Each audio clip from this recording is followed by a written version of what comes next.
salí y me recibí de médico fue el año 72, que estábamos en un entorno y un ambiente político, pero súper eh, inhóspito, digamos, para cualquier lado que uno pudiera estar.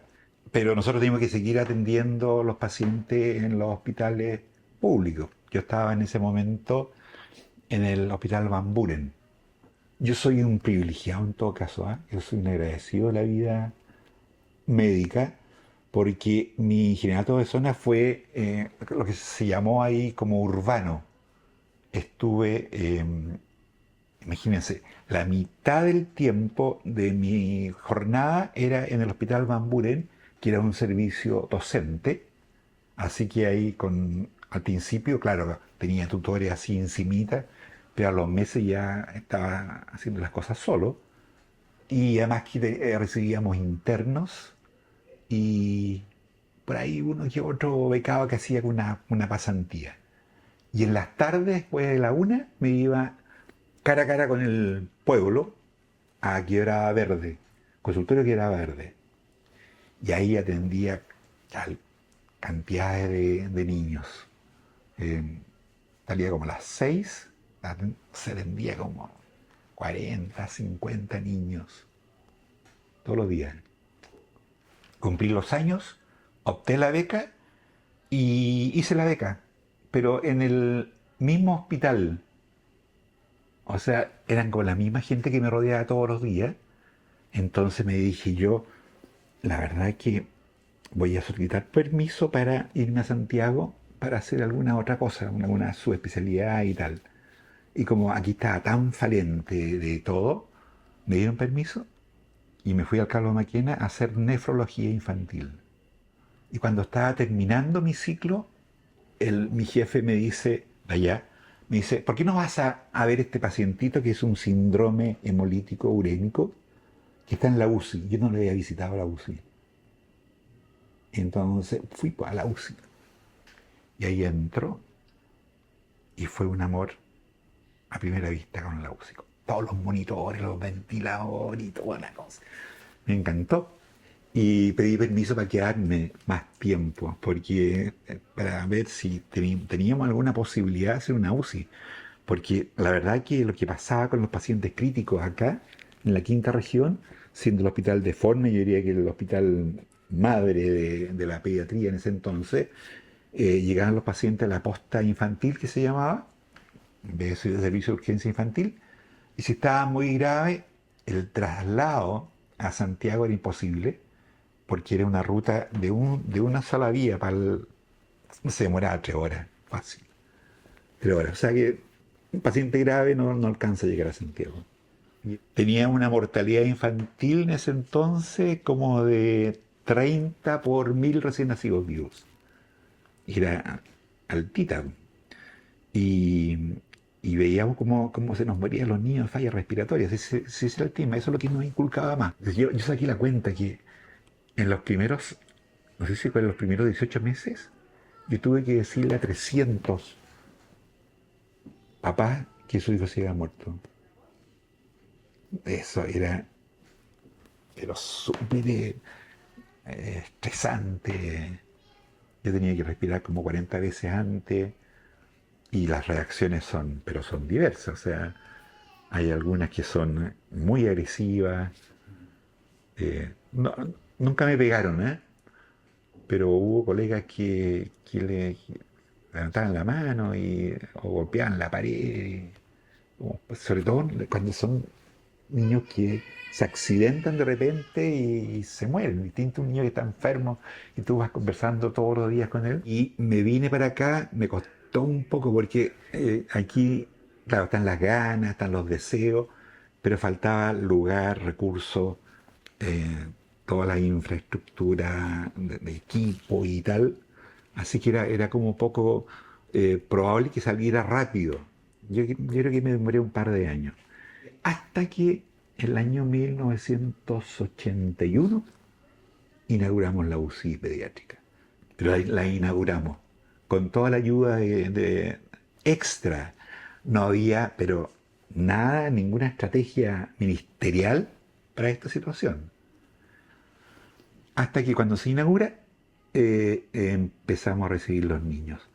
Sabes tú que no tuve mucho apoyo de mis pares en ese entonces. Entonces pensaban que la unidad de cuidado intensivo era como un paso previo al cementerio más o menos. Pero aún así, pujante y con gente, y me rodeé, siempre tuve esa ventaja de escoger la gente con quien estaba al lado. Y ahí tengo que reconocer a 4 enfermeras universitarias eh, que también las entusiasmé, también fueron a Santiago, ponete unos 4 o 6 meses, adquirieron toda la destreza y tal, después eran unas balas. Hubo un tiempo que era el 24/7, era el único de turno. Y después cuando con la universidad conseguí que algunos becados me ayudaran.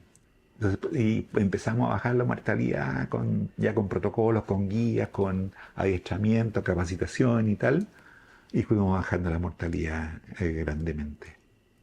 Hasta que vino el terremoto del 85, como les contaba que no tuvimos que trasladar obligadamente a un galpón. En ese galpón hacíamos lo mismo, o intentábamos hacer lo mismo. Nos trasladaban al Van una cosa súper estrecha. Queremos que usted se haga cargo de un hospital regional pediátrico que va a ser en Viña del Mar. ¿Usted acepta? Me estaban diciendo a mí, imagínate, era mi sueño hecho realidad. Pero antes tiene que hacerse cargo del servicio de pediatría del Friki. Así que hicimos una UCI que estuvo súper buena. Funcionó hasta ahora, hasta que se trasladaron al hospital nuevo. Como yo también veo gente en el extrasistema, ¿a dónde va esta gente si se enferma? Grave. Así que hice la primera en la clínica Riñaca y después me vine aquí a la Ciudad del Mar. Siempre yo estaba muy vinculado al hospital, a la tecnología, a los papers, los últimos papers que están salidos para que la gente estudie, pero muy, muy vinculado con la modernidad y la medicina basada en la evidencia y le machacaba con eso y tal. Eh, y me empecé a abrir un poco, abrir en el sentido que la medicina no es solamente el hospital, sino que es la atención primaria, que es no sé, todo lo que conlleva la atención primaria, que porque ha bajado la mortalidad infantil grandemente no fue por la creación de la UCI, yo creo que bajó un poquito, sino que bajó por nuestro sistema público de salud, con las vacunas, la parte nutricional y todo eso, la educación, fomento. Así que esa es mi visión actual. Y además de la humanización. Estuve en mis últimos años dándole duro a la humanización, a la parte ética, el dejar, no sé, antes no dejaban entrar, no dejábamos entrar a los papás a ver a los niños. O si lo dejábamos, lo miraban un minuto y para afuera. Es una agresión así no sé, yo creo que no le hacíamos pero ningún bien al niño. Absolutamente nada. Y ni a la familia, ni nada. Se quebraban las familias. Así que ahora no, pues ahora estamos en ese ambiente de la UCI con H, humanización de la unidad de cuidado intensivo.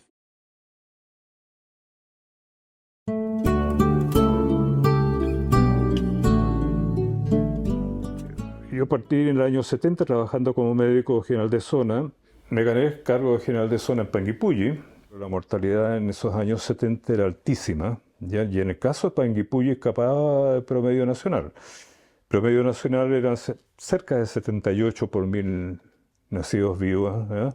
Que fallecían, niños que fallecían 78. Allá eran cerca de 200 y tanto. Si uno piensa cómo eran las ciudades nuestras en ese tiempo. Yo recuerdo que viajaba acá de Valparaíso a Santiago, a la Universidad de Chile, y entraba a Santiago y eran unas poblaciones, callampa como se llaman, unas poblaciones que eran peor que las favelas quizás en Brasil, ya con techo de fonolita y condiciones pésimas. Y era la realidad del momento, ¿ya? y la gente andaba descalza. Los consultorios estaban tan atochados de pacientes quizás como, y más que los que tenemos ahora. ¿No es cierto? Eso primero. Segundo, existían médicos que trabajaban a nivel del consultorio, pero eran médicos que iban cambiando permanentemente por diversas razones. Lo importante era que el paciente llegaba a uno y al control siguiente, después de contados toda su historia, todas sus experiencias, todos sus problemas, se encontraba con otro médico. Entonces empezar a contar historias 2 y 3 veces, ya, no solo afectaba a la relación médico-paciente, sino que simplemente no era un buen manejo con el paciente. Partí los 2 primeros años como médico, estudiante de medicina, fuimos la segunda generación de estudiantes de la Universidad de Valparaíso. Pero en tercer año uno se trasladaba a Santiago. Entonces, estando seguramente en quinto año por ahí, teniendo un compañero de pensionado, en el pensionado Elisabio Torre, donde vivíamos una cantidad enorme de estudiantes de distintas carreras, me invitó a una familia, a acompañar a una familia que él conocía en San Bernardo en una población nueva. Y esta familia a su vez empieza a relatar la experiencia que ellos no tenían en un sistema de salud y necesitaban que alguien los viera, que pudiera orientarlos en sus problemas. Y me invitaron, entonces yo acepté eso.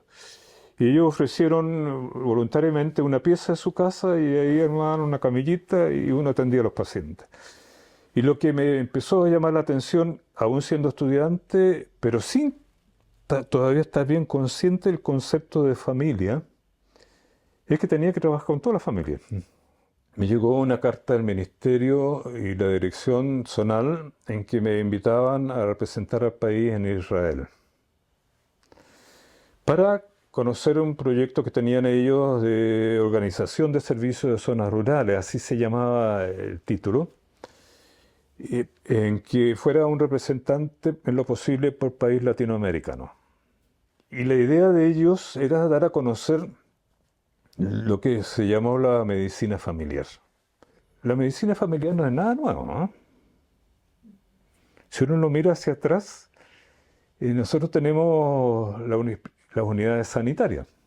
La primera unidad sanitaria de Barón estaba sectorizada, tenía carpetas familiares, tenía enfermeras por sector, médico por sector y salían a trabajar a terreno. Este médico de familia, ¿ya?, bien capacitado, podía entregar una atención mucho mejor, dependiendo de cómo fuera la organización de los centros de salud que ahora son los CEFAM.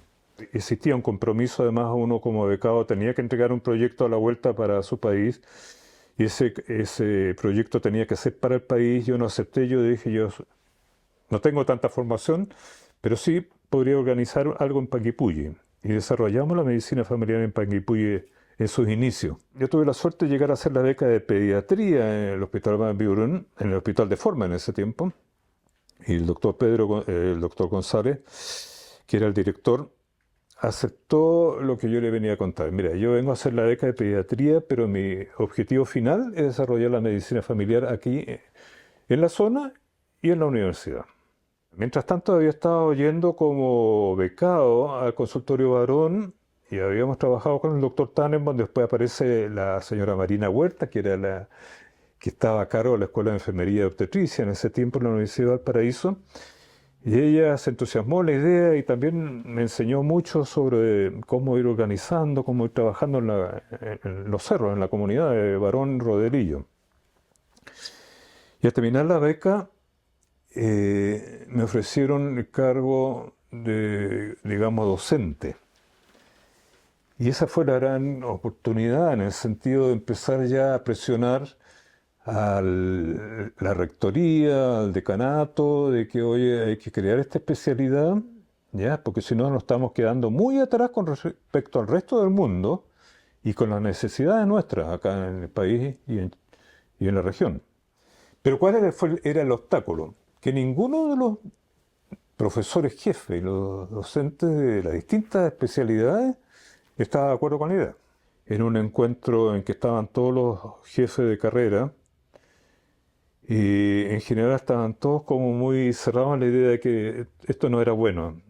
yo les planteé, mira, no importa que ustedes nos apoyen porque lo vamos a hacer igual. Entonces ahí está Salud Pública y el doctor Jorge Gregoire, que hace poco nos encontramos de nuevo con él después de estos años, era el jefe, digamos, del Departamento de Salud Pública, dio buena acogida y en alguna manera, yo digo, estaba desde la sombra apoyando para que esto fuera realidad. Y la Sociedad de Medicina Interna había hecho una declaración pública de que se oponía a la medicina familiar. Y empezar a conversar con los decanos que estaban absolutamente cerrados, aunque no, que esto es una pérdida de tiempo prácticamente, ¿ya? Salvo quizás el que estaba representando la Universidad Austral, porque ya nos conocíamos, él había vivido esta realidad de Panguipulli. Esta idea fue aceptada, digamos, por los decanos, y en alguna manera el ministerio ya se atreve a entregar aportes, entregar apoyo a las universidades para que se vaya desarrollando la medicina familiar.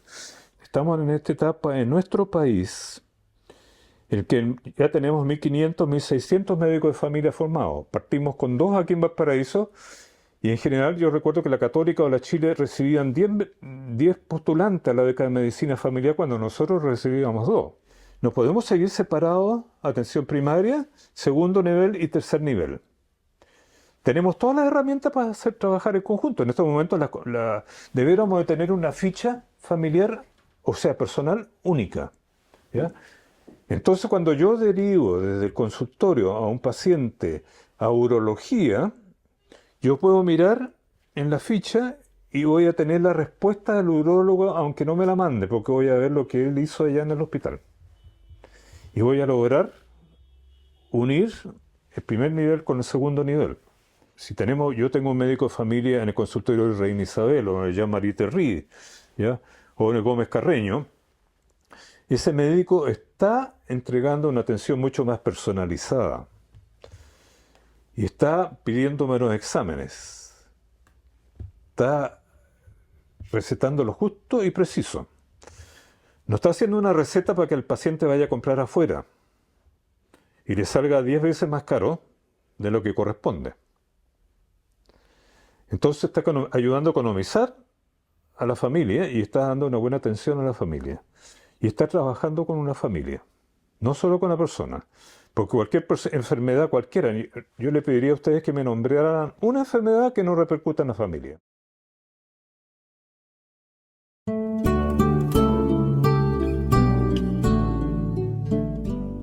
Por ahí, por los 2000, se dio una especie de confluencia y de alineamiento de los astros, ¿no? Porque se conjuntaron distintos factores que permitieron hacer esto posible. Por una parte, y muy importante, había una demanda, había un grupo de profesionales de los servicios públicos, sobre todo, autoridades locales, que echaban de menos tener en la universidad regional una alternativa para la formación de posgrado o postítulo. El Departamento de Salud Pública de la época llevaba una trayectoria de trabajo conjunto que lo hacía un equipo potente, lo hacía un equipo fuerte, ¿no? Esto liderado por Jorge Gregoire, que era el director del departamento en esa fecha. Él fue 16 años director del departamento y por lo tanto su liderazgo, su presencia fue fundamental para poder aglutinar la capacidad académica y hacerla conversar virtuosamente con la necesidad de los profesionales.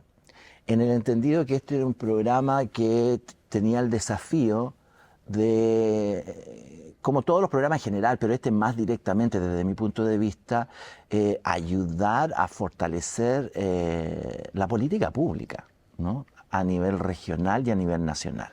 Porque en el Departamento de Salud Pública en aquella época estaba radicada la unidad o el grupo humano de medicina familiar, que ya en el año 95, 96, 97, por ahí, yo no me acuerdo bien la fecha, con el liderazgo del doctor Sergio Santibáñez, había iniciado el programa de formación de médicos generales de familia en la región, como parte de la política pública del momento. Y por lo tanto estaba presente, la beca existía cuando el programa se crea.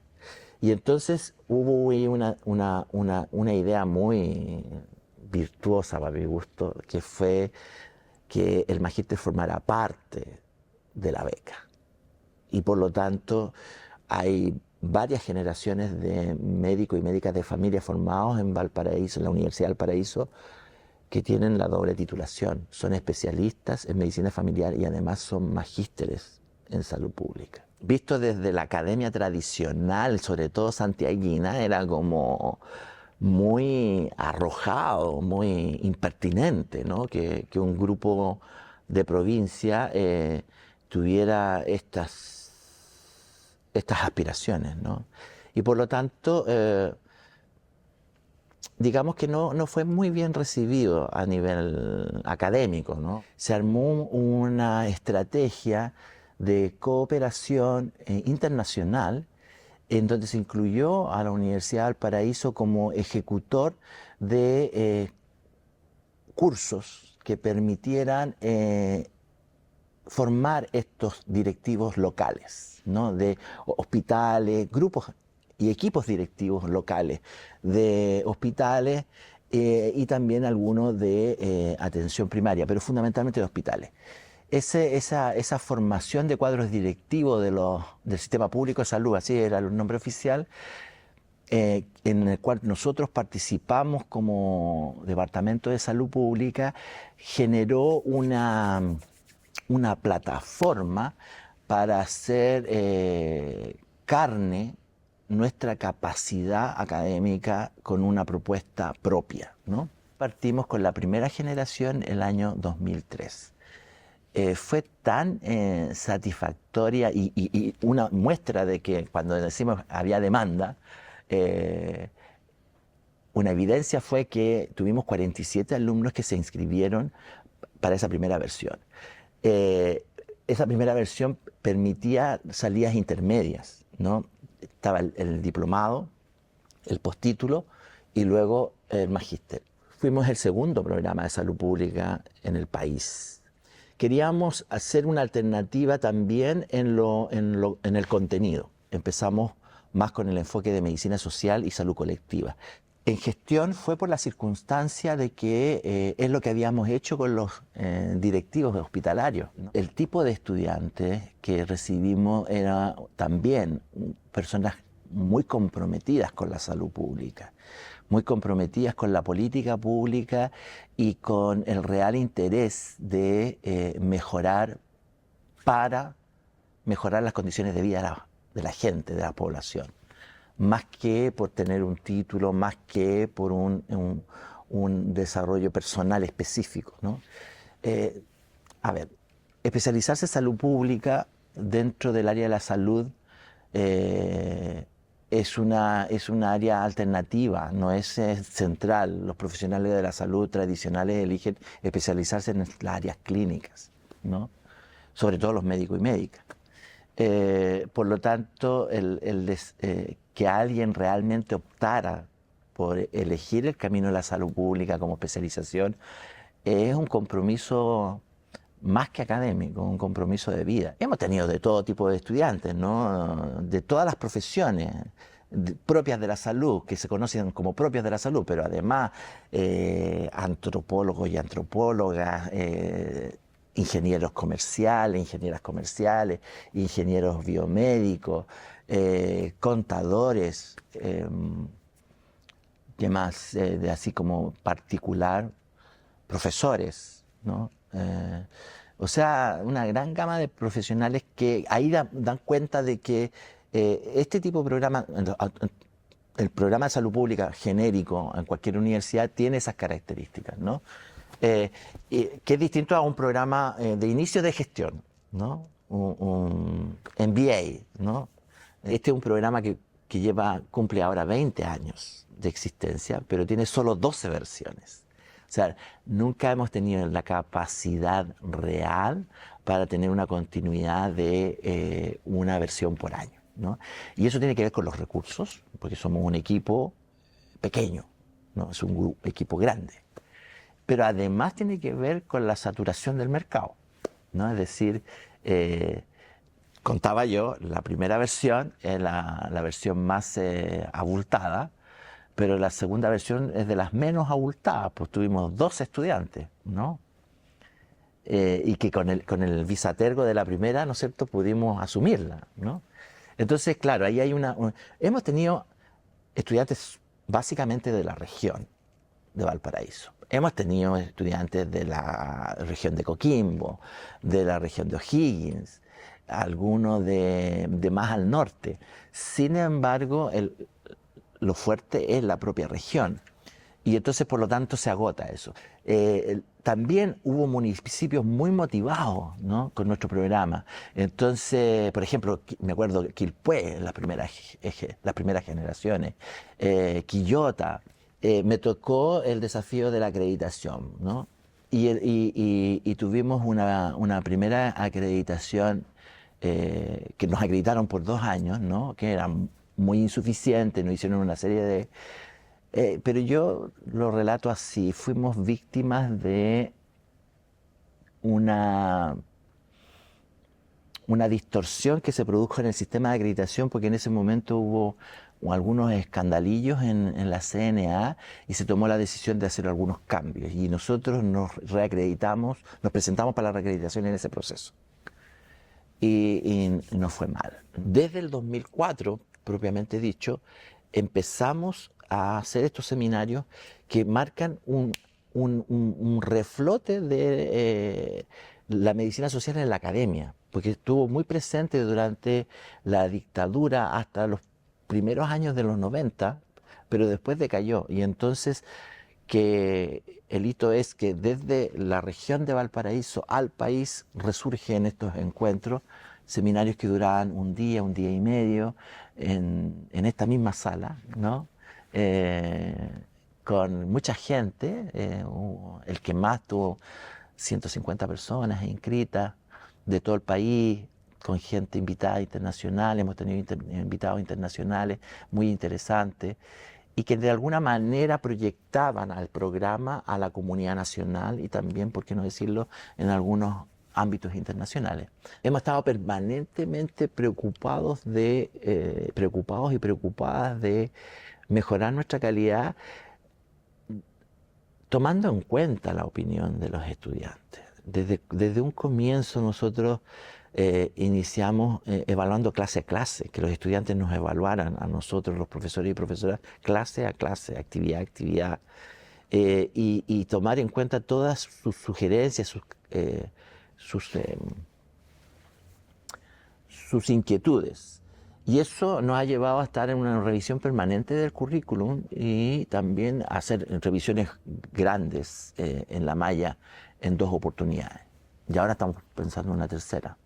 La mayor parte, una grandísima mayoría de nuestros egresados y egresadas está trabajando en cargos de responsabilidad en el sector público de salud, a nivel municipal y a nivel de servicios de salud, ¿no?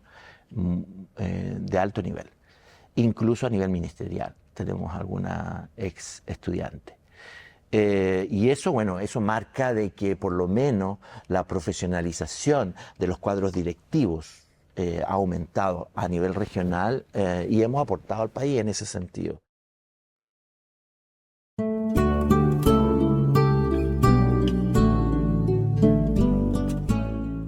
Cuando yo hice mi internado en Concepción, la mortalidad de oncología era casi 100%. Eran muy pocos los niños que se salvaban, algunos que tenían más recursos para irse a Estados Unidos a veces y todo. Por esas cosas de la vida yo llegué a Bélgica a hacer la pediatría y ahí conocí la oncología pediátrica. Ahí vi que los niños se podían curar. El hecho de de poder hacer algo frente a niños que antes tenían una mortalidad de casi 80-90%, por supuesto que era un incentivo muy positivo. O sea, podíamos tratarlo con protocolos, con evidencia científica y también ir evaluando constantemente nuestros resultados. El programa, tal como usted lo menciona, inicialmente partió como Programa Infantil Nacional de Drogas Antineoplásicas en el año 1988. En esa época se inició este programa, incluyendo la ciudad de Viña del Mar, el Hospital Gustavo Frique, a cargo del doctor Sergio Tapia. Yo me incorporé a él a fines del 89 y trabajé hasta el 2022. Ahora es actualmente un programa nacional de cáncer infantil, que es un programa integral, que abarca todos los cánceres infantiles, incluyendo el trasplante de progenitores hematopoyéticos cuando corresponde, las recaídas y los cuidados paliativos y alivio del dolor. Desgraciadamente, el cáncer infantil no tiene prevención, pero sí podemos trabajar para lograr un diagnóstico precoz, tratamientos oportunos y efectivos, seguimiento a largo plazo y, como en los casos que no tenemos éxito, manejar a los pacientes en cuidados paliativos correctamente. La fuerza de este programa fue eso, permitió tener acceso a las drogas para tratar correctamente los cánceres más frecuentes, que en ese tiempo eran leucemias y linfomas.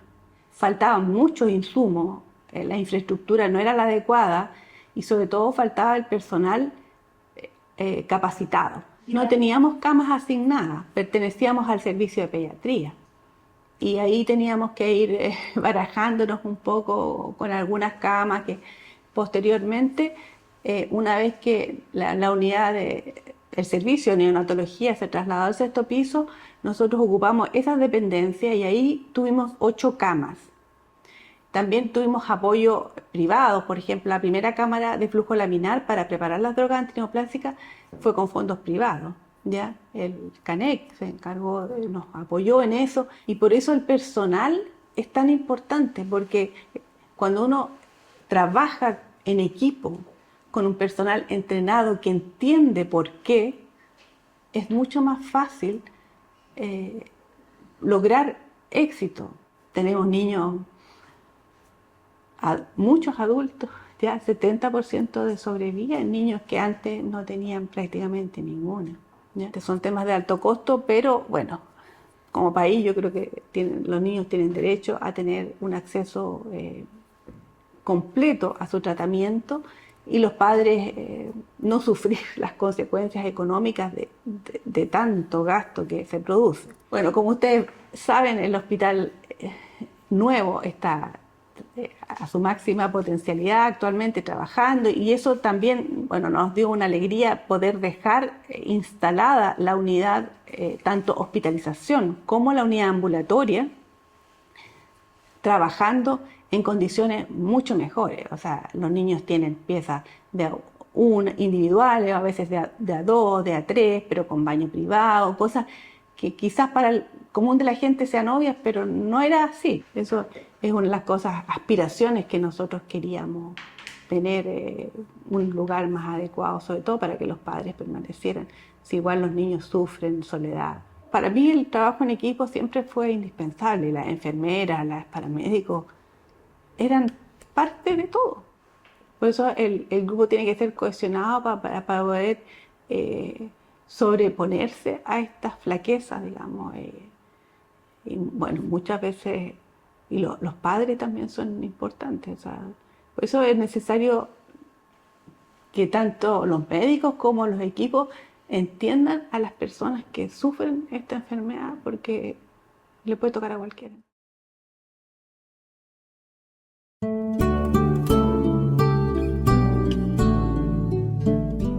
Esto surge como primeras ideas, pero muy preliminares, por ahí por los años 85, 1986, en forma muy tenue y en forma muy ingenua y básica.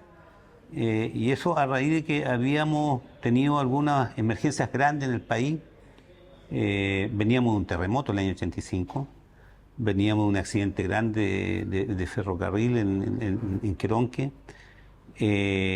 Teníamos mucha accidentabilidad en la ruta. Nos dábamos cuenta que los sistemas de emergencia en el país habían quedado un poco desfasados con los cambios epidemiológicos que ya estaban instalados. Me estoy refiriendo al tema del accidente cerebrovascular, del infarto agudo miocardio, el cáncer, el trauma, la muerte por accidente. Los sistemas nos daban cuenta de un aspecto esencial en el manejo de ellas, que es el tiempo que está involucrado para responder. Porque la calidad de la respuesta que dábamos también era muy básica, extremadamente básica, en los hospitales fundamentalmente, y muy pobre o no existía en el ámbito extrahospitalario o prehospitalario. Yo me encontraba en Europa, en Inglaterra, trabajando en cuidado intensivo, y el gobierno francés trató de activar y llevó a cabo la colaboración franco-chilena en el ámbito cultural. Y en distintos aspectos de ese desarrollo, de ese programa de colaboración, cuando se aterrizaba en la medicina, se concretaba en la medicina de urgencia. Entonces ofrecían alguna actividad de capacitación para los médicos chilenos que pudieran formarse en esto y que de alguna forma pudiera desarrollarse en el país un modelo de medicina prehospitalaria. Y pude conocer los modelos franceses y tomar nota de ellos, escribir mis reportes, mandárselos a las autoridades, y de modo que cuando volví al país ya se pudo empezar a trabajar en la idea. No existía la medicina de urgencia. Entonces, en la cadena de prestaciones de los pacientes en el ámbito de la urgencia, había un bache importante en el ámbito prehospitalario y también en el hospitalario, porque no existía la urgenciología y las unidades de cuidado intensivo recién estaban partiendo. Y ahí se inserta entonces esta idea de empezar a explorar la posibilidad de desarrollar la medicina prehospitalaria. Y se formó un comité de emergencia prehospitalaria en el servicio de salud llamado Quillotán, en que están los distintos jefes de urgencia y los que habíamos ya ido a Francia para formar esto. Vinieron los franceses en esa época y yo los recibí en Quilpué. Yo en esa época era director del hospital de Quilpué. Y el doctor Christian Drieu, con el cual todavía me veo con él y conversamos, me dice, el SAMU, para que puedas hacer el SAMU, tiene que nacer del hospital base del servicio, del hospital Gustavo Fricke. Y hubo que lidiar con muchas personas y con muchas jefaturas y con muchos obstáculos. La primera reunión que tuvimos nosotros para reclutar personal para el SAMU fue con los conductores de ambulancia del hospital Gustavo Fricke. En mi opinión, si no estaban los conductores arriba del carro, no había nada. Y después, con el resto del personal, paramédicos y enfermeros que también se subieron rápidamente, logramos conseguir 6 cargos médicos para esta aventura que se llamaba SAMU, en que los médicos iban a hacer algo que nadie conocía, que se llamaba regulación médica. Y ya teníamos armado el equipo médico, los paramédicos, enfermería y los conductores, y teníamos que tener el lugar donde íbamos a instalar las comunicaciones. Y ese lugar era una caseta que había en el hospital Gustavo Fricke, donde atendían las damas de rojo. Y tuvimos que convencer a las damas de rojo en una reunión que yo hice en el auditorio del hospital Gustavo Fricke, las cité a todas, decirle que le íbamos a pedir ese lugar, pero que le íbamos a entrar en otra parte, y ellas, en forma muy generosa, accedieron y nos dieron las facilidades. Tuvimos la oportunidad, ¿cierto?, y el cuidado de que muy tempranamente empezamos a llevar registros y podíamos exhibir resultados. Y por otra parte, en el ministerio se vio la importancia de este modelo y se constituyó una comisión de trabajo ministerial donde había gente de distintos lugares para constituir el Comité de Medicina Prehospitalaria a nivel país. Después que partimos nosotros, el año 94, Al año siguiente parte la región metropolitana y después parte Concepción y Antofagasta y ya se empezó a poblar todo el país, digamos, con el modelo. Hubo que romper algunos paradigmas. El más difícil de todo es que primero que la regulación médica, hay algunos modelos que lo hacen con una regulación médica parcial, no permanente, sino que en la medida que se requiere y que es el médico que está de turno en urgencia, que está en línea con la ambulancia que está afuera. Y ahí el doctor que está asignado o el que está disponible interactúa con el que está afuera. Ese es un modelo americano. Existía ese modelo muy impregnado a nivel nacional que pudiera ser una solución que el modelo americano y que el eje central era el médico de turno de urgencia. Nosotros preconizábamos que no, que el médico de turno de urgencia ojalá no estuviera involucrado en la prehospitalaria, porque él primero no está pensando en prehospitalaria cuando está atendiendo el servicio de urgencia, porque tiene harto trabajo con muchos pacientes en su servicio de urgencia, y tiene que tener pacientes muy graves en su servicio de urgencia, entonces su atención no está en lo que está pasando afuera. Entonces tenía que ser un médico externo que tenía que cumplir la función de que esté pensando permanentemente 24 sobre 24 horas de lo que está ocurriendo afuera, que no tenga función en la unidad de emergencia, sino que tenga una mirada desde la red. Entonces ahí hubo una cuestión muy compleja, cómo sacarle este poder a los médicos de urgencia, porque ellos los que manejaban la ambulancia. Logramos, después de como de 10 años, que este sistema tuviera una dependencia del servicio de salud y todo el personal del servicio de salud y no de la unidad de emergencia. Hubo mucha gente que entendió precozmente el sistema y apoyó mucho y que estaba en niveles directivos y de poder. De hecho, el director del servicio de salud, el Ceremi de Salud, de aquí la Quinta Región, el director del hospital, algunos jefes de urgencia, no todos, algunos jefes de urgencia, pudimos mandar gente nosotros a Francia por este convenio franco-chileno y mandamos médicos, enfermeros y paramédicos. El nivel de enfermería fue importante, los enfermeros apoyaron mucho y se subieron rápidamente en el carro y fueron muy importantes en ordenar administrativamente este cuento, porque aquí la parte administrativa hay que armarla, no existía. Después con andar el tiempo ya empezamos a recibir también interacción con los otros SAMU a nivel del país que estaban naciendo. Y entonces hubo mucho intercambio de información, hubo un periodo muy rico de intercambio de información con los otros SAMU. Se empezó empezamos todos a confluir como intereses comunes y a desarrollar una cosa que fuera más institucional a nivel país. Ni existía el 131, el 131 lo instalamos nosotros. Nosotros oficiamos al Ministerio para que el Ministerio de Telecomunicaciones activara el 131 a nivel del país. Hemos estandarizado una marca, usamos una marca. Una marca en Chile, el SAMU hoy día, que en realidad está desplegada y se impuso a nivel nacional, el SAMU. Y tú llegas a una población en una quebrada y llegáis con el recurso disponible avanzado, estás cumpliendo con una premisa del SAMU, de trasladar el hospital al lugar donde está el paciente. Y esa cuestión es súper potente y sobre todo cuando yo lo vi muchas veces, la gente le decía, ¿cuánto me va a costar esto? Como que era muy caro, ¿no? Y en realidad es parte de la salud asistencial que va hacia, en el fondo, el bien común.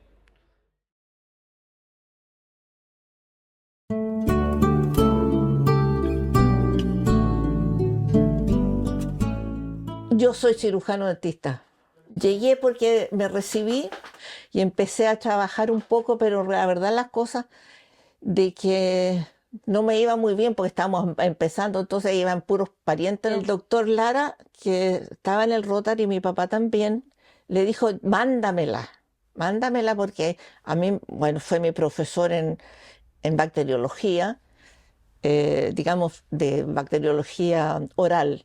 nos formamos un poco en el laboratorio, es decir, en la Facultad de Ciencias, que la formó el doctor Quinte, que estaban todos ahí, estaba bacteriología, donde se hacían clases y además eh, muchos laboratorios y también se hacían diagnósticos. Ahí yo empecé a aprender de bacteriología y dejé mi profesión al lado y con el doctor Lara y la doctora Vera, que después fue ella en la Escuela de Medicina, fue, ustedes saben, directora de la escuela por muchos años. Y en esa época el doctor Ginter, ya estando en ciencia, él dijo que quería que alguien se preocupara de esta cosa, que no sabían nada de virus. Después seguí también sola al Instituto de Bacteriología, que es en la parte de virología, donde estaba el doctor Óscar Avendaño, que en realidad yo diría que en virología fue como mi mentor. Viene la formación de la Escuela de Medicina, ¿no? Y nos cambiamos al hospital, en esa época era el de los tuberculosos, o sea, hoy día es el Pereira. El doctor Pedro Uribe quiso armar el laboratorio porque prácticamente no teníamos nada de virología. Pasaba peleando con el director de escuela porque era muy difícil. Claro que yo creo que ellos también, como estaba la escuela recién formándose, tenían a todos que repartir, pero estábamos dentro del presupuesto de bacteriología al principio. Entonces era re poco los que nos llegaba. Uno tenía que moverse para todo. Yo le decía a mí, yo no pido nada que como para tenerlo ahí de adorno, cosas por el estilo, sino que porque es necesario, no por otra razón. O sea, no le estoy pidiendo cosas que no se puedan alcanzar. Y así empezamos con este laboratorio en que yo ya me había hecho cargo como jefe y teníamos prácticamente, éramos re poco en el laboratorio de biología. Teníamos animales de experimentación en esa época, las lauchitas blancas, les mostraba los huevos embrionados, todas esas cosas que se estaban usando en ese momento, las técnicas que se usaban para hacer, digamos, diagnósticos de laboratorio en virología, que era súper complicado porque un laboratorio de virología exigía cámaras, por ejemplo, especiales para los cultivos celulares. Fui aprendiendo con el tiempo para poder, digamos, hacer los diagnósticos que en esa época eran muy complejos, que después ahora la gotita y la gotita prácticamente. Entonces las cosas se han simplificado muchísimo y más con el PCR. Entonces yo siempre he sido partidaria de que no olvidemos las técnicas antiguas porque nos pueden ayudar, porque puede pasar cualquier cosa. Son más complicadas porque el diagnóstico se demoraba en esa época, ahora no se demora nada. Bueno, y así empezó a formarse el laboratorio. Y fue complicado porque tuvimos 2 terremotos, ¿no? Perdimos todo. La verdad que el contexto de esa época era bastante diferente al que tenemos hoy día en cuanto a las técnicas, en cuanto a todo lo que se ha avanzado en el mundo, ¿no es cierto? No habían computadores, no habían teléfonos celulares, teníamos técnicas bastante complejas para lo que existe ahora y además estábamos viviendo un periodo bastante complicado. En el año 76, que es donde yo trabajé para influenza. Esa pandemia fue el H3N2 Victoria, famoso. Yo el recuerdo que tengo que murió mucha gente joven y se enfermó mucha gente. En esa época no se usaba mascarilla, ninguna de esas cosas que estamos ahora, pero se fue aprendiendo. El virus de influenza es un virus muy, muy complejo y las enfermedades que produce pueden ser gravísimas. Nosotros con el ministerio, por ejemplo, el Ministerio de Salud, solamente pudimos hacer, por ejemplo, en el caso de la influenza del año 76, pudimos hacer el diagnóstico y, digamos, para la quinta región, porque el director de esa época de salud, el doctor Guillermo Delgado, nos pidió, pero entonces pero nosotros no podemos. No, me dijo, yo me encargo de todas las cosas. Y además teníamos que tener la autorización del Servicio de Salud de esa época, que es donde yo siempre iba en virología. Así que la gracia de eso, te diría yo, que nosotros, que era un laboratorio así chiquitito de la universidad, fuimos los únicos que junto con o sea, el servicio lo hacía siempre todo, para todo Chile, pero nosotros hicimos la parte de la quinta región. Y ahí reconozco que tuvimos mucha, o sea, toda la parte, digamos, de reactivo y todo eso, todo lo compró el ministerio, que los huevos embrionados, por ejemplo, porque trabajamos con huevos embrionados, y los sueros, los antígenos. Me acuerdo que incluso tuvimos que comprar un gallo porque tenía que sacar sangre para glóbulos de gallo. Y el doctor me dijo, pero que es muy caro su gallo, pero es que seguramente, le dije yo, ¿qué quiere que le diga? Yo pedí un gallo. Y cosas por el estilo que son cómicas, pero ahí tuvimos ayuda. Incluso el rector de la Universidad de Chile, en esa época éramos Chile todavía, vino a visitarnos. Pues estaba orgulloso, porque éramos un laboratorio así chiquitito. Pero fuimos el único laboratorio, digamos, de Chile, que era una cosa así, y que éramos, ¿qué? 3. Y se enfermaron más encima. Yo no me enfermé. Así que me tocó hacer la serología, te lo diría yo, casi sola. Ya a fines del siglo XX, en los años 90, con el VIH, cuando apareció el VIH, que ya hacíamos clases, yo me recuerdo hecho clases y seguramente es un virus, este síndrome, porque había leído unas revistas extranjeras en que empezaban a hablar de esto. Aquí en Chile recién se estaba sabiendo. En el 98, 99 empezamos con las cargas virales para VIH. El laboratorio subió más. Y hasta el día de hoy yo creo que las cosas están bastante bien. Espero. Pero con las chiquillas yo creo que sí. Porque el grupo que quedó es bueno. Fue una bonita experiencia, tuvimos apoyo. Y eso, la Universidad de Valparaíso, yo creo que el hecho de que hayamos trabajado en esto, digamos, fue para ellos algo muy significativo. Estaban todos muy orgullosos.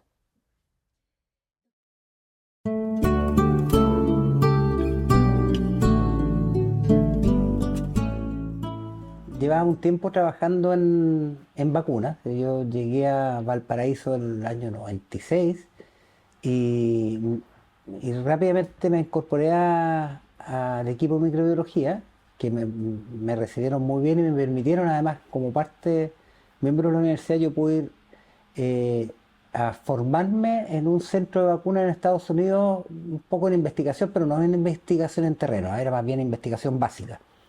Pero tuve formación y mientras uno se forma en lo básico va aprendiendo otras cosas, y cuando volví me invitaron a participar en un posible estudio de una vacuna neumocócica. Hicimos primero un estudio epidemiológico de la infección por neumococo en Valparaíso, que sorpresivamente era bastante mejor que lo que tenían los norteamericanos. El doctor Miguel O'Ryan, que es un infectólogo reconocido internacionalmente, le ofrecieron hacerse cargo del desarrollo de un estudio de una vacuna de GlaxoSmithKline para Latinoamérica, en un estudio de 60 y tantos mil niños. Y él me invitó a participar como a cargo de la investigación en Chile, y trabajamos en Valparaíso y en Concepción. Hicimos 2 centros. Bueno, y ahí partimos en algo más o menos grande, que yo tenía este trabajo previo con la vacuna neumocócica, que fue más bien trabajo de epidemiología del neumococo, y me dio la posibilidad digamos, me había permitido aprender un poco a organizar grupos un poquito más grandes, y ya cuando aparece esta posibilidad de la vacuna de rotavirus fue bastante distinto. Chile frente a Latinoamérica en esa época estaba bastante bien en relación a prevención de enfermedades que pudieran ser a través de alimentos o de aguas, pero al mismo tiempo teníamos un equipo, un sistema público y gente que trabajaba en el sistema público muy preparada para poder participar y hacerlo bien en un estudio de vacunas. Entonces, no éramos, y de hecho la historia de lo que pasó con la vacuna de rotavirus, que salió aprobada, pero que Chile hasta ahora no la incorpora dentro de su programa, es reflejo de que nosotros teníamos, si bien bastante infección por rotavirus, teníamos poca mortalidad por rotavirus. La vacuna es muy efectiva en prevenir diarrea grave por rotavirus. No es muy efectiva en prevenir infección por rotavirus. Más o menos un 50% de los niños previene un 50% de las infecciones por rotavirus, de las infecciones no graves. Las graves previenen la hospitalización en el 80% de los niños, pero son mucho menos los que se hospitalizan que los que no se hospitalizan. Y muertes por rotavirus en Chile casi no se conocen. Nosotros en esa época presentábamos un número de 8, que era un número que daba el ministerio, que era un número mágico, que no sabíamos bien de dónde salía, si era real o no. 8 muertos al año, que 8 muertos son importantes como cantidad, pero en cuanto al gasto que significa implementar una vacuna nueva, era muy discutible. En Chile no se ha implementado todavía la vacuna rotavirus, lo que a mí me parece entendible y quizás correcto, porque no tenemos muertes por rotavirus. Entonces es un gasto importante que salva hospitalizaciones o deshidrataciones que se pueden tratar ambulatoriamente, pero en Chile no tiene un efecto en mortalidad, importante por lo menos, así que si mueren niños son muy pocos. Fuimos a todos los consultorios de la región a invitar a que se sumaran, que ofrecieran esta vacuna. Hubo gente que trabajaba en consultorios que se sumó al equipo de investigación. Fue muy, muy interesante, una cosa bien grande y muy estimulante. Tuvimos que montar una oficina fuera de la universidad. Se trabajó algo en la universidad, en los refrigeradores, el laboratorio, pero no había espacio suficiente, así que para el equipo de trabajo se arregló un departamento cerca de la U ahí en Uruguay con Pedro Montt, más o menos. Bueno, fue un equipo bien amplio porque estaba la gente de microbiología que trabajaba en el laboratorio, guardaba las muestras, se rotulaban, se guardaban y después se enviaban a Santiago. De los niños que consultaban con diarrea, cada niño que consultaba con diarrea de cierta severidad, era estudiado para ver si era rotavirus. Se hizo antes incluso un estudio, mini estudio, como 6 meses epidemiológico de rotavirus en la región, que también se contó con la gente del laboratorio. Ahí estaba, creo que ya estaba Jimena Collado, no me acuerdo si estaba Cindy Peña, la misma doctora Navarrete, que me permitió contar con tiempo y con espacios para poder trabajar. La doctora Navarrete fue mi jefa mucho tiempo, una persona muy generosa, es muy sabia, no solo de que sea una estupenda viróloga y microbióloga, sino que es como sabia en evitar conflictos, en solucionar conflictos. El problema central que tuvimos, que eso sí que fue un problema, y que era algo que se sabía que iba a pasar, es que durante el estudio, cuando ya estábamos realizando el estudio, bueno, tuvimos reuniones previo a esto en que se dijo, por la población que íbamos a incluir nosotros en Chile, eran como 4.000 niños, y sabíamos que por la cantidad de muertes de niños de edad de vacuna íbamos a tener unos 4 niños fallecidos. Eso lo sabíamos de antes, entonces teníamos que saber cómo íbamos a actuar frente a eso.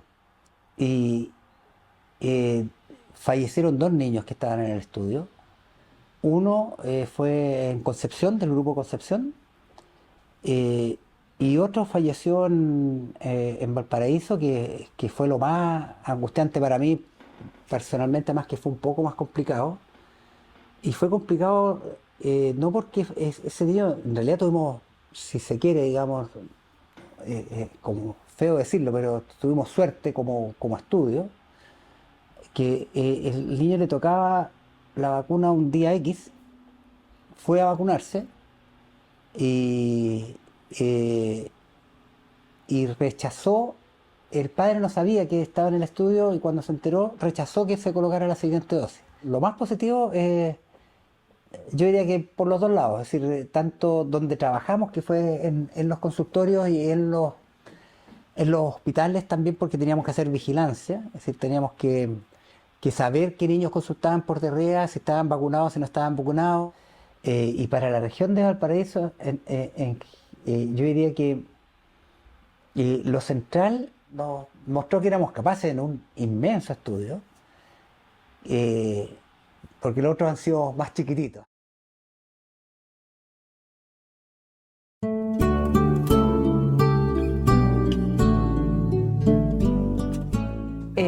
Este centro se remonta al año 2010, en donde me invitaron a hacerme cargo de la reproducción humana en el Hospital Carlos Van Buren, en donde ahí yo me di cuenta que no había nada que entregarle a los pacientes. No había ningún tipo de programa de reproducción, no había reproducción de baja complejidad, de alta complejidad, no había nada. Y ahí entonces surge la necesidad de organizar una unidad de reproducción humana que por lo menos le entregara todo lo que son los tratamientos de fertilización de baja complejidad, que era como se parten realmente los programas de reproducción. Cuando yo llegué, me acuerdo que toda esta familia era una lista de espera que había, la lista de espera para hacerse una radiografía, la lista de espera para hacerse inseminación, la lista de espera para hacerse sin haber nada, ¿ya? O sea, eran listas de espera. Y esas pacientes tenían una frustración enorme porque no podían lograr el objetivo de, digamos, proyectar su relación de pareja en un niño. Yo te diría que lo más difícil fue el financiamiento, porque llegó un minuto en que pensé que yo ya iba a entregar esto, porque era golpear puertas, hacer reuniones, etcétera. Después, como que conseguir que llegaran los fármacos, etcétera, como ya integrar todo lo que era el financiamiento con el ingreso de todo lo que eran los elementos necesarios para avanzar. También fue un proceso más lento, y completar el estudio de todas las pacientes, porque tampoco el hospital tenía en esos minutos las necesidades como para hacer el estudio completo de las pacientes. Entonces hubo que empezar a hacer convenios, además, para poder hacer radiografías del útero, etcétera, que eso significó buscar los espacios y las personas que nos pudieran ayudar. Nosotros pensamos que encantar a la universidad en este proyecto no iba a ser tan fácil, pero en ese minuto fue más fácil de lo que nosotros pensábamos, y eso significó que ellos entregaron los recursos para poder hacer todo lo que es la infraestructura y la compra de los equipos y del personal. Y así nace la primera unidad de reproducción humana de baja complejidad, con toda la infraestructura hecha, con los pacientes, pero nos faltaba todo lo que era la parte del financiamiento. Y ahí empezamos a golpear puertas. Entonces golpeamos la puerta del hospital, golpeamos la puerta del FONASA regional, etcétera, y no logramos conseguir un financiamiento para iniciar el programa. Y finalmente entonces nos acercamos a la dirección nacional de FONASA. Me contacté con el director nacional, que vino personalmente a verlo, encontró que el proyecto era viable como un proyecto piloto, y nos entregó los recursos para poder partir con 80 casos. Y así incorporamos 80 casos y los desarrollamos en el año 2011. Hubo también un interés de todo lo que es las autoridades del Ministerio de Salud. Vino acá a la unidad, vino el presidente de la República, vino el ministro de Salud y sus asesores, hablaron con las pacientes, vieron cómo funcionaba el centro, se hizo una reunión bastante interesante, se hizo una apertura interesante de la zona, así que eso como que de ahí para adelante ya empezó a fluir más fácilmente todo el proceso. O sea, en estos minutos este es un centro que se puede comparar a cualquier centro privado. Tiene todo lo que en estos minutos en general se ofrece en los centros de reproducción asistida. Y el segundo punto importante es que nosotros hemos publicado nuestros resultados. Uno de los elementos importantes que el doctor Escarella fue a formarse en reproducción humana a Santiago, y cuando vuelve se incorpora al centro y él participa activamente en desarrollar la segunda parte del proyecto, que es el proyecto de generar una unidad de reproducción humana de alta complejidad, que significa en la segunda etapa de los tratamientos y que es fundamental en un centro de reproducción humana. Esta visión como de salud pública que le dio esta esta estructura que desarrolló la doctora en el fondo, creo que fue muy lúcida, porque permitió, ¿no es cierto?, organizar y estructurar la atención primaria junto con el hospital, junto con la universidad, formando, ¿no es cierto?, un núcleo de círculo virtuoso en la cual todos los pacientes se beneficiaban. La atención primaria derivaba a los pacientes, la atención secundaria daba el estudio básico de los pacientes y se hacía el tratamiento en la universidad que en conjunto con FONASA, ¿no es cierto?, como aseguradora, nos permitió dar cobertura a estos pacientes. En la medida que este proyecto que desarrolló la doctora fue exitoso, cuando yo volví a Santiago ya éramos dos. Al principio yo siempre le digo a la doctora, prendíamos y apagábamos las luces, prendíamos y apagábamos los ecógrafos, hacíamos los informes a mano. Este ruido que nos hacía este proyecto piloto del IDIMI, que llevaba 25 años como un piloto, significó para nosotros un móvil. Y ese móvil fue hacer cómo que este proyecto, que ya era un piloto, lo transformábamos en una política pública. Y después de mucho trabajo colaborativo, hablando con parlamentarios, ¿no es cierto?, la doctora Chami tenía una llegada en ese momento muy fuerte con FONASA. Primero este proyecto que partió aquí y que fue para estas 80 pacientes, después se transformó en un piloto en 10 hospitales a lo largo de Chile, y después se instauró en un PPB, que era una política que hoy día ya no fue reemplazada por el GRD, pero este PPB permitía que todos los hospitales de Chile pudieran adscribir a esta garantía y a este financiamiento. Y en el año 2013 y 2014 después se codificó por FONASA. Y eso permitió entonces de que todos los pacientes del programa público y del programa privado, de la modalidad libre elección, de ISAPRE y de FONASA también pudiesen recibir estas terapéuticas. Lo transformamos en una política pública que hoy día todos los pacientes del país pueden acceder a estas terapéuticas independiente de su condición geográfica, económica, sociocultural. El acceso a las terapias de reproducción asistida y especialmente de alta complejidad nace más bien en que tienen acceso a los grupos acomodados, pero eso es ¿por qué? Porque es un tratamiento altamente costoso, ¿ya? Y en segundo lugar, que la infertilidad, que es una patología súper frecuente, no estaba incorporada como una enfermedad dentro del sistema de salud nuestro. Y por lo tanto no había ningún tipo de recursos designados para ello. Y es por eso entonces que nace como una terapia que está más accesible para la gente que tiene más recursos. Pero eso es lo bueno que se ha logrado ahora, que se ha logrado que se incorpore como una enfermedad del sistema reproductivo. Chile la incorpora como una enfermedad, le asigna recursos y por otro lado entonces la incorpora y la codifica dentro de los programas de FONASA, que es la aseguradora nacional. Y eso permite que se amplíe y que tenga acceso a todo el público. Y eso tiene que ser para todo. Creo que hemos sido parte de un cambio en cómo la sociedad mira la medicina reproductiva y cómo mira la familia. ¿En qué sentido? Como ya les señalaba, la medicina reproductiva antes estaba condicionada a los estratos socioeconómicos más acomodados y se veía como que fuese un privilegio, sin saber que la infertilidad, o desconociendo que la infertilidad es una enfermedad y que las personas que sufren esta condición tienen una calidad de vida que está muy deteriorada y que no podían ver realizados sus anhelos más básicos, que es el hacer familia. Hoy día tenemos mujeres que son homosexuales, mujeres que utilizan gametos que hacen cambio de gametos en donde una aporta y la otra mujer embaraza, mujeres solteras, óvulos donados, espermios donados. Entonces también se ha ido generando un cambio en cómo la familia se estructura y creemos que también Chile y nuestra sociedad ha ido madurando en este proceso del cual hemos sido parte. No hemos sido artífices necesariamente, ni nos queremos atribuir obviamente ese cambio tan importante desde el punto de vista de cómo la sociedad concibe a las familias, sino que creemos que hemos sido parte de ese proceso y eso obviamente es un motivo de orgullo desde acá de Valparaíso, desde regiones, desde una universidad pública, laica, y darle, como ya les señalaba al principio, continuidad a este proyecto que vaya más allá de las personas.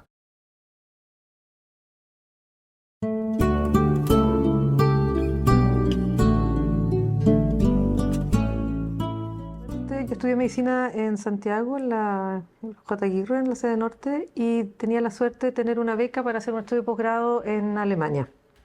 Y llegué a un centro que era un centro de pediatría social, especialidad que acá no existe, y en el fondo como pediatría del desarrollo. Y en ese centro estaba, entre otros, un doctor, un neuropediatra chico que se llama Václav Wojda, que había creado una terapia, una forma de diagnóstico y tratamiento.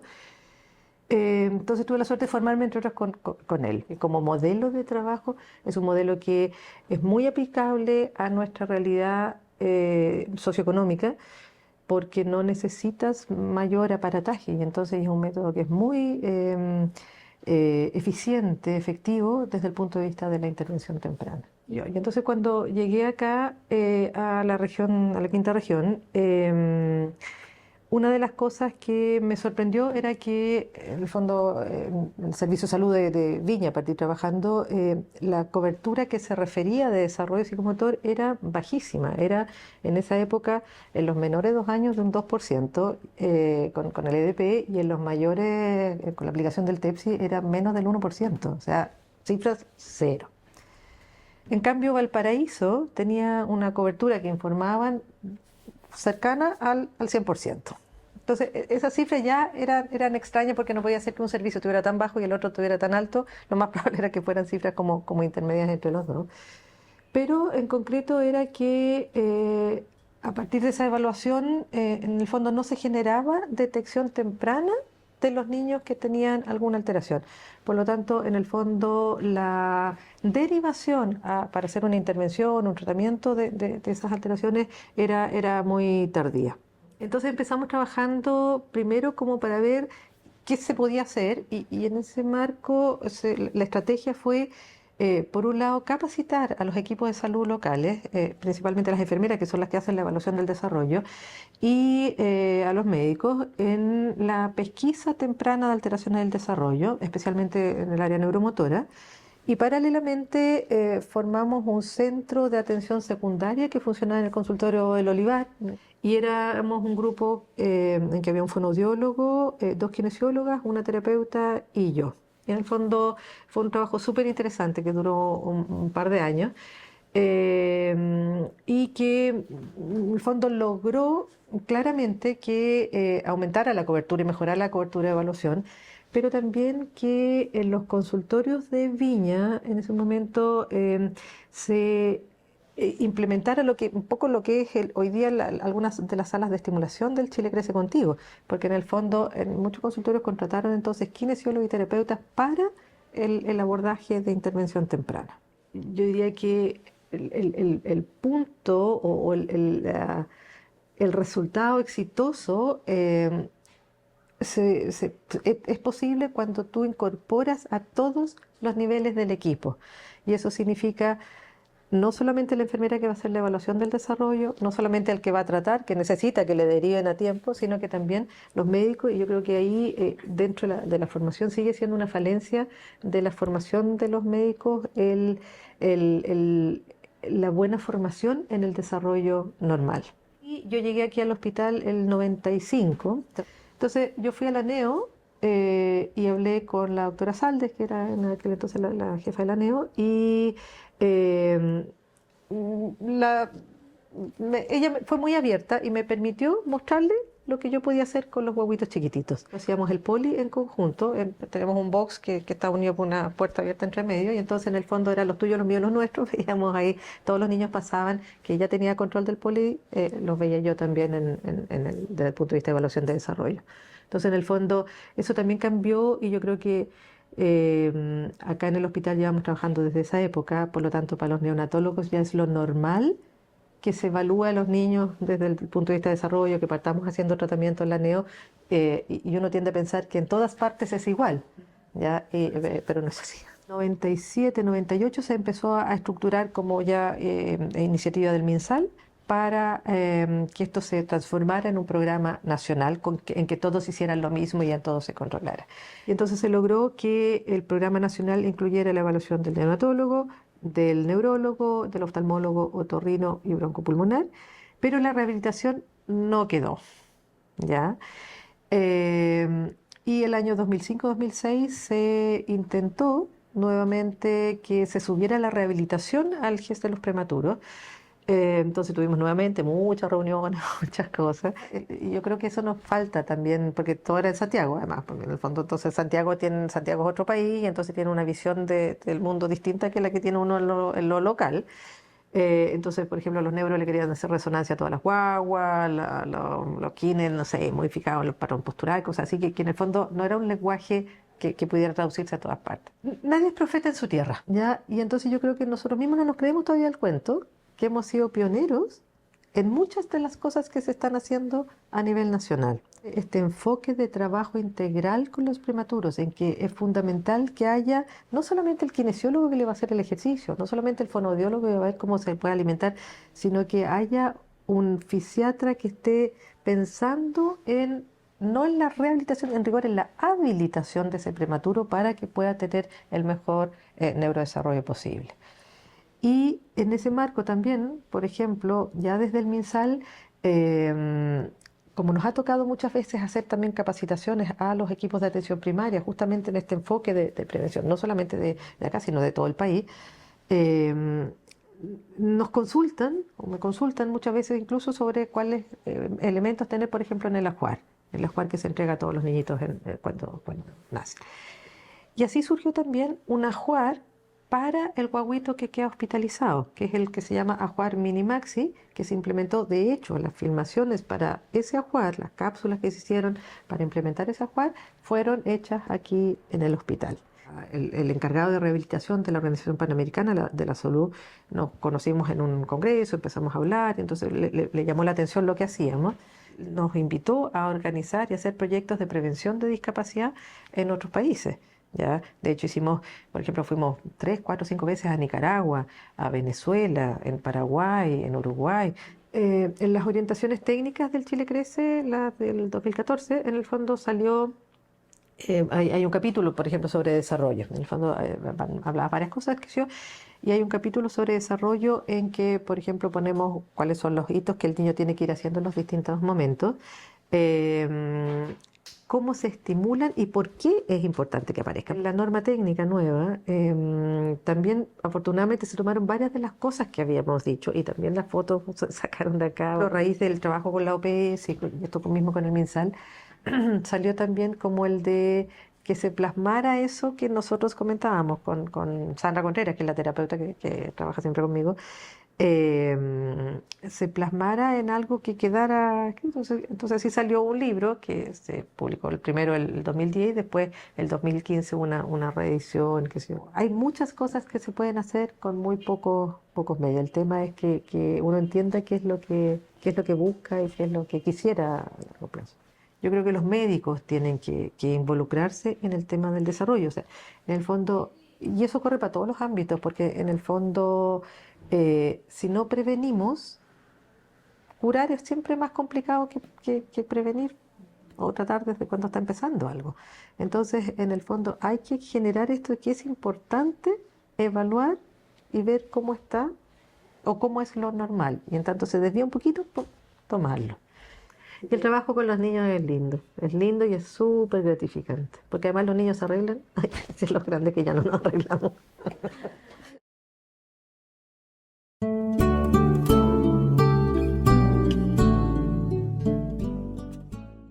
Entonces, podría ser el mensaje para un estudiante de medicina: oye, tienes que hacer el esfuerzo por ser el mejor, ¿ya? Pero después que se es el mejor, ¿a dónde canalizo mis conocimientos? ¿Me voy a la clínica Reñaca a trabajar? ¿Me voy a trabajar a una ISAPRE y me voy a la consulta privada solamente? Y me olvidé de los pobres. Mi madre, cuando yo me recibí de médico y llegamos orgullosos, aquí vivíamos en Miraflores, y ellas me acompañaron a recibir el título en Santiago, me dijo en el pasillo: está bien, pero no te olvides de los más pobres.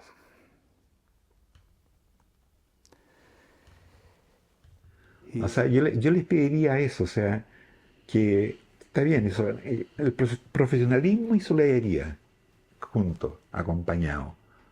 Y si tiene no sé, una inclinación de alguna subespecialidad que los motiva y que la sigan. Creo que cuando uno hace las cosas, la haga con amor, que se estudie, o sea, que no nos dejemos, digamos, con que aprendimos. Yo creo que cada día uno aprende. Hasta el día de hoy yo he aprendido cosas que no tenía idea. No menospreciemos cuando estamos un poco más arriba. Diría que dentro del ámbito en que estén abiertos a las señales que se les puedan presentar, tanto de cosas que puedan alertar para tener que investigarlas por lo que aparece. No sé, por ejemplo, que noten que algo se está haciendo mal y poder definir que eso se está haciendo mal. O es como estas oportunidades que yo tuve, que tratar de estar preparado en algo, y uno está preparado en algo si hay algo que le entusiasme. Y eso que le entusiasma lo persigue, lo hace, lo estudia. Entonces que lo que les entusiasme lo hagan con ganas, con pasión para en el fondo después aprovecharlo si es que se necesita ese conocimiento, ese hacer en alguna situación específica, ¿no? Creo que el mensaje más gravitante que podemos transmitir es que uno tiene que seguir sus sueños y sus anhelos, ¿no es cierto? Uno ve una oportunidad, ve una necesidad en sus pacientes y el moverse en pos de esa necesidad es un motivo, ¿no es cierto?, muy enriquecedor y van a recibir su gratificación cuando así lo logren. Pero, como todas las cosas, no hay tarea fácil, que es como un doble mensaje. Luchar por sus sueños, pero también perseverar en ellos en el tiempo de tal manera que estos se puedan ver realizados. No tenerle miedo al diagnóstico, porque no somos responsables. Siempre les da como pena, tristeza, pero esa no es nuestra responsabilidad. Nuestra responsabilidad como médico es que los pacientes puedan acceder al tratamiento que les corresponde. En el caso de que no tengamos éxito, también apoyar a los pacientes y sus familias que no tienen éxito en su tratamiento y que finalmente van a fallecer, porque se requiere el apoyo sobre todo en lugares más lejanos. Otro mensaje es aprender a trabajar en equipo. Uno no trabaja solo. Tenemos que estar abiertos a los cambios que se vienen instalando. Toda evidencia es una conjetura hasta que venga otra evidencia de abajo. O sea, como que nada es certero. No está dicha la última palabra en muchas cosas. Yo creo que la medicina debiera seguir siendo una profesión de servicio público y no para ganar plata, como primera cosa. O sea, uno debiera entrar a medicina porque le gusta el trabajo con la gente. Es súper importante estudiar mucho, saber mucho lo que estás haciendo, pero también atreverse a discrepar de las cosas que están preestablecidas y que es posible hacer muchas cosas con pocos medios, que la tecnología, que el computador no es lo único que el cascabelito comprado en el negocio del pueblo, es algo que nos puede ayudar muchísimo. Cuando un profesional de la salud está genuinamente interesado en salirse del plano individual y empieza a mirar lo colectivo, resulta muy necesario que se forme en lo colectivo, ¿no? Las profesiones de la salud tradicionales están con foco en lo individual. Un cuidador de otro y de otra, para poder hacer esa labor noble, hacerla bien, tiene que estar bien, tiene que sentirse bien como persona, porque queremos que vean al paciente, al usuario, más allá de ser esos como personas. Entonces, si uno se siente persona, es más fácil ver empáticamente a la otra como persona, no como un necesitado, un beneficiario, un paciente, ¿no?